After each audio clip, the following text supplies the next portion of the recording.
లేక తెలుగుదేశం పార్టీతో అలయన్స్ పార్ట్నరా అన్నటువంటి విషయాన్ని క్వశ్చన్ చేస్తూ ఎలా ఎలక్షన్ కమిషన్ అనుమతించడాన్ని మేము వాళ్ళకి నివేదించాం.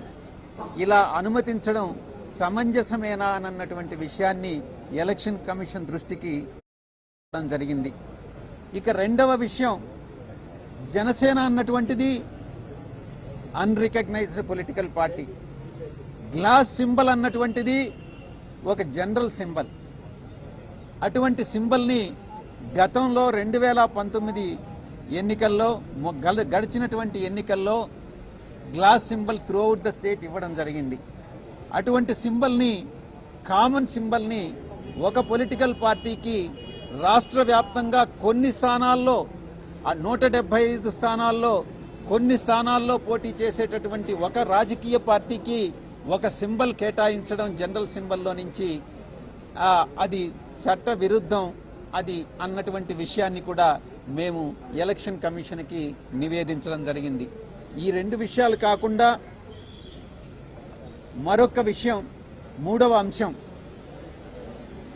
కోనేరు సురేష్ అనేటటువంటి వ్యక్తి, ఇతను తెలుగుదేశం పార్టీ ఎలక్టోరల్ సెల్లో ఏదో సమ్ పొజిషన్లో ఉన్నాడన్నమాట. ఇతను ఒక బల్క్ కంప్లైంట్ని, ఒక ఇంచుమించుగా 10 లక్షల పైచిలుకు ఓట్లన్నీ కూడా ఆంధ్ర రాష్ట్రంలో బోగస్ ఓట్లు అన్నటువంటి కంప్లైంట్ని chief electoral officer Andhra Pradesh, chief CEO of Andhra Pradesh కి కంప్లైంట్ ఇవ్వడం జరిగింది. మా యొక్క మొట్టమొదటి ప్రశ్న, CEO of Andhra Pradesh bulk complaint అనేటటువంటి దాన్ని యాక్సెప్ట్ చేయవచ్చా? యాక్సెప్ట్ చేయడం అన్నటువంటిది వైఎస్ఆర్ కాంగ్రెస్ పార్టీ తప్పుపడతా ఉంది. ఒక వ్యక్తికి 175 నియోజకవర్గాల్లో 25 పార్లమెంటు స్థానాల్లో 10 లక్షల మందో 20 లక్షల మందో 30 లక్షల మందో బోగస్ ఓట్లు ఉన్నారన్నటువంటి విషయం ఎలా తెలుస్తుంది? కంప్లైంట్ అన్నటువంటిది బిఎల్ఏస్ ఇవ్వాలి, ఆయా నియోజకవర్గంలో ఉన్నటువంటి బిఎల్ఏస్ ఇవ్వాలి. ఆ బిఎల్ఏస్ చెప్పాలి ఏది బోగస్ కంప్లైంట్ అన్నటువంటిది. అంతేకాని ఒక వ్యక్తి, తెలుగుదేశం పార్టీకి చెందినటువంటి ఒక వ్యక్తి రాష్ట్రంలో 175 స్థానాల్లో ఎన్ని బోగస్ ఓట్స్ ఉన్నాయి అన్నటువంటిది చెప్పాడు, కంప్లైంట్ ఇచ్చాడు అని అంటే ఆ కంప్లైంటే బోగస్ కంప్లైంట్. కాబట్టి అతని మీద చర్యలు తీసుకోవాలి అన్నటువంటి విషయాన్ని మేము ఎలక్షన్ కమిషన్ దృష్టికి తీసుకురావడం జరిగింది. ఇక మేము అతనిచ్చిన కంప్లైంట్ని చీఫ్ ఎలక్టర్ సిఇఓ ఆంధ్రప్రదేశ్ జిల్లా మొత్తం 26 జిల్లాలకి కలెక్టర్లకి పంపించడం జరిగింది.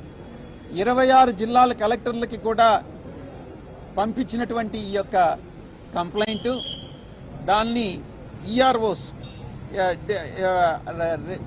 ఎలక్టోరల్ రిజిస్టర్డ్ ఆఫీసర్స్, ఆ రెస్పెక్టివ్ కలెక్టర్స్ అందరూ కూడా ఎంక్వైరీ చేసి దాని మీద రిపోర్ట్ని ఎంతవరకు ఇది బోగసు, ఎన్ని ఓట్స్ జెన్యూన్ అన్నటువంటి విషయాన్ని రిపోర్టుని ఎలక్షన్ కమిషన్కి సబ్మిట్ చేయడం జరిగింది. ఒక్కసారి మీరు ఆలోచించండి, ఎంత బ్యూరోక్రాటిక్ టైంని వేస్ట్ చేస్తున్నారు.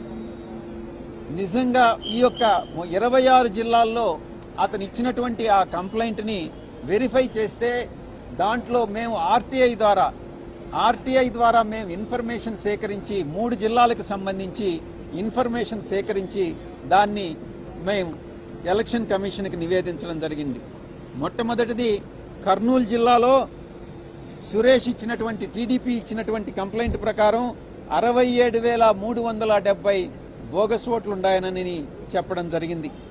దాంట్లో ఈఆర్ఓస్ వెరిఫై చేసిన తర్వాత నిజంగా దాంట్లో 67,370 ఓట్లకు కాదు 59,054 ఓట్లు జెన్యూన్ ఓట్స్ అన్నటువంటిది తేలింది.